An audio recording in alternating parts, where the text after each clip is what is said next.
bunch of stuff. So every level here is a director, and the naming convention we could come up with some, but PDD is the first one. You can turn that one off, and you can get PPID, and you can get the director of operations, and this is a level that we put in there. So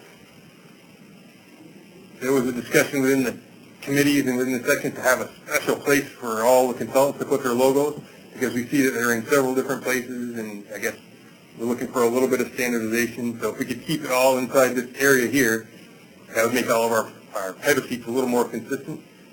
And a PE stamp, so that's a dual purpose spot. And it explains it in this small lettering here that doesn't show when you plot it, but I wrote it in there nice and small. So, and that also is shown, this has always been there, but the FHWA section, turn it off when it's non-FHWA. So everything is here that we need, and as far as I know, all internal projects that we do, we use this title sheet as is with no modifications. So if I go back to the PowerPoint, here's another, just an overall, what I just talked about. Never modified, everything can be toggled on and off. There are two common levels used, and that's this right here. So two common levels that we put in our title DGN would be the annotation of the border itself, and then alignment stationing. So sheet models. I think I covered this a little bit. When we use sheet models, we do use sheet models, or we can use sheet models. We used to use iPlot, so we had no need for sheet models, but we're moving more towards sheet models because iPlot is kind of changing. A lot of the questions that we see, separate files or one file. So for a lot of our projects, I think the border file, all the layouts will be sheet models within the border file. Now, if you've got 50 layouts, that might not be a good idea. There's some line you have to cross, So I'm not going to say they all need to be in one file, but generally it makes it nice and neat that all the roadway layout sheets are inside the border file. All the erosion control layout sheets are in the ERO border file, and it clumps them all together nice, and it organizes them. Now, if you have a layout for every single plot, there's a file organization problem. You can have them in a separate folder, but so I don't want to specify which way, but it makes it nice to clump them together. So there's a line you got to cross. If you've got 50 layouts or more, it could be an issue. This is what Paul was mentioning right here, that's spatial or non-spatial. We do want them spatial. That's going to come into play down in the future. We're going to try to get all of our record plans to be spatial, if they aren't already. Some are, some aren't. Depends how they are taken care of in construction. No drawing in the sheet models. So I showed inside my sheet models.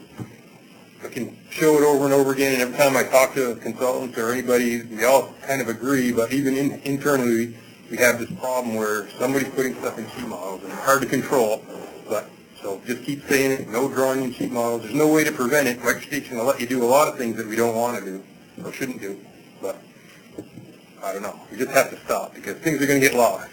We could draw a guardrail in a sheet model, the right way is never going to see it. We draw a ditch in a sheet model, and they can be, so there's easy ways to tell. I go back into my sheet models. I go to a border file.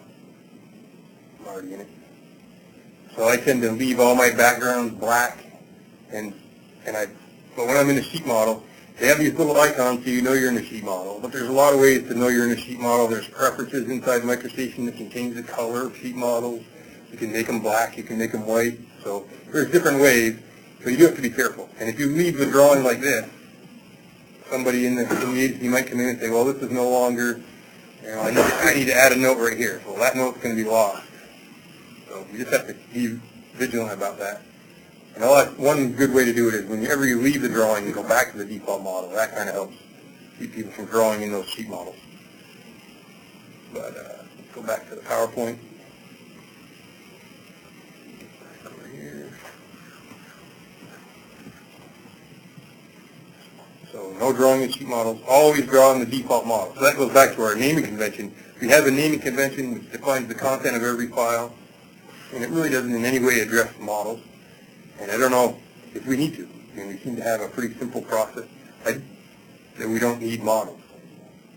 I know in the future there's going to be needs for models within microstation or within inroads, and there's a lot of things coming down, so there will be models that do other things. So they have their use, but we have to be careful. And then this is like just a summary.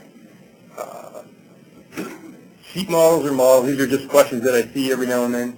There really is no difference. You can actually change a sheet model back and forth to a model. They do help if you name them, if you actually call them sheet models. They show up with a different icon. You have the ability to show different colors, but there really isn't a lot of difference between them. They are always 2D, even though they say sometimes they're 3D. They seem to have no 3D functionality. So typically, it doesn't really matter. We don't really care which one you use. It doesn't seem to affect anything.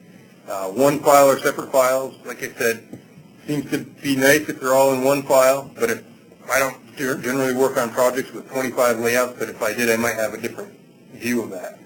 So you can play with that or define that how you need to. Spatial, I talked about that a little bit earlier. No drawing in the sheet models, always drawing in the default models. And in the summary, file naming standards, we have a standard, we should use it. So I see a lot of variations. We have a border file, we call it DDR.DGN. It might seem reasonable to call it something else, like border, spell the word out. But reasonable can grow if you just stick to the naming convention. Because reasonable in one person's eyes might be different and things get out of control. And so we have to have these clear defined lines, like no graphics and sheet models. Always name them BDR, always name it NU, NU1. NU1 and NU, sometimes we have multiple, what do you want to call it, scenarios. You know, they'll be, during the project in the beginning, we'll have 3 or 4 alignments. So sometimes we'll end up with an NU1, 2, and 3. A lot of times we don't change it. So NU1, NU2, just NU, that's really the same for us. I like to stick with NU or NU1, but it doesn't always happen that way.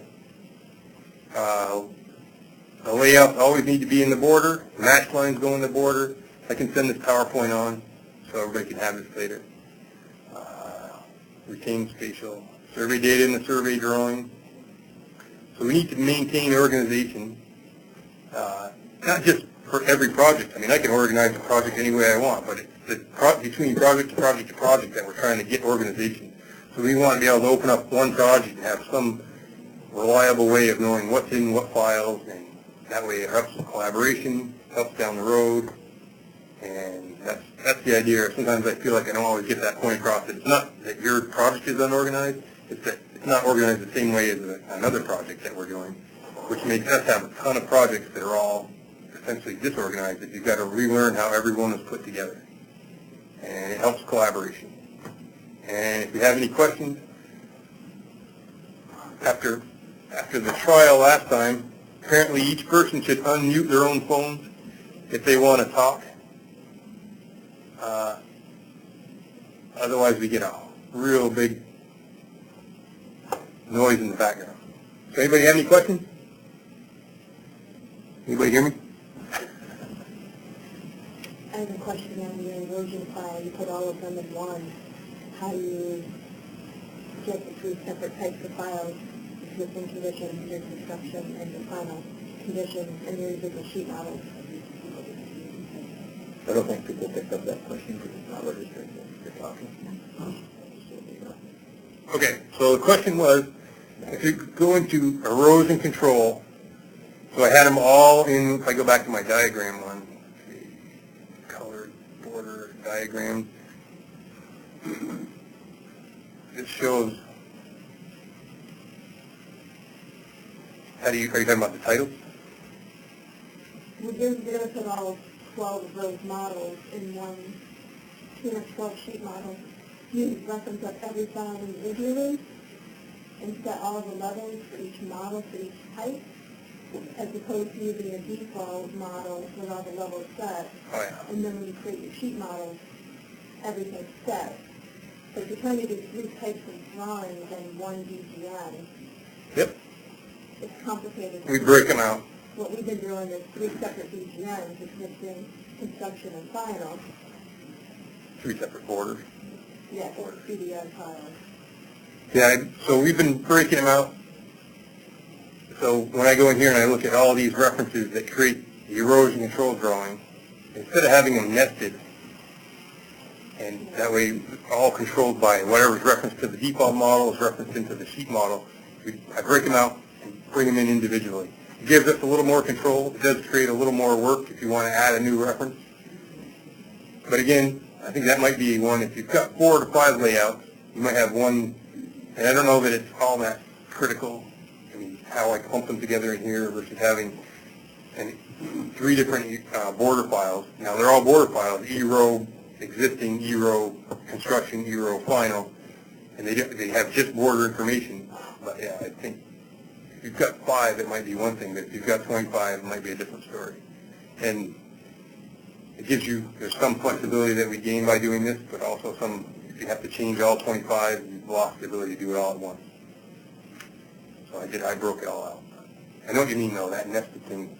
We tried the nested, and it just seemed like we had troubles because it was so linked that you lost it. You were in your default model, and what we were having here is the way we used to work is somebody would come into the default model, generally this was in the border file, and they'd say, well, I don't want to see this and this now, but I do want to see something else. And now all of our sheets would be messed up. Everybody's, they're using that border file as a way to view the design, or that was our mentality in the past, versus now the border files are a little more sacred. You can't just go in here and mess with them. You can't just reference up and add things or remove things as you want, because now it's controlling the plot. And so by breaking these out over here as separate, we've kind of gained that back a little bit. The default model is a little bit safer. You can turn things on and off without affecting each sheet. Good question. That's a tough one. If you can control it, and you can get everybody to play nice in there and not mess with your default model, it's probably okay to do that. I don't see any problems with it. Okay. Any other questions?